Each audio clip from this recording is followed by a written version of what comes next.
It is an idea that aims at multiplying trade exchange between Iran and Russia and bypassing the sanctions on Iran's banking sector.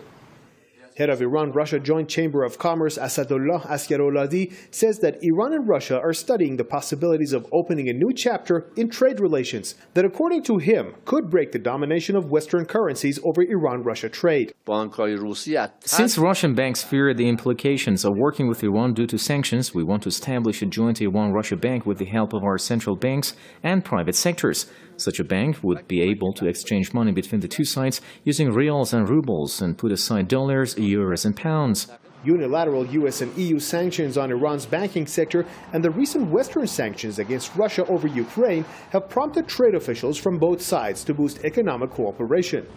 Since President Rouhani took office in 2013, both Iranian and Russian heads of state have met in 4 different occasions. We are responsible for our nation's prosperity. Before the sanctions, we had 150 billion euros of deposits in the banks of West Europe. When they sanctioned us, we transferred the money to other countries, exactly where they don't want to be.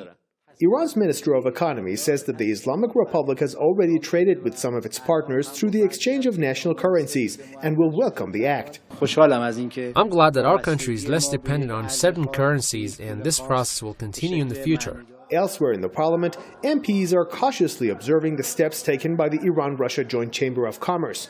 Lawmakers say that Iranian merchants have already had similar experiences with China and India.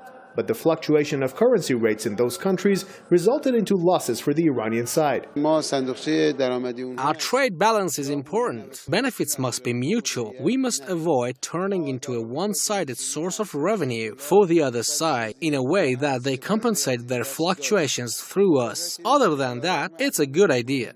Tehran and Moscow already have close political ties. Now both countries are trying to strengthen economic ties as a means to get even closer. In case the plan goes forward, more than 10 branches of the Iranian-Russian bank will be established in different cities across both countries.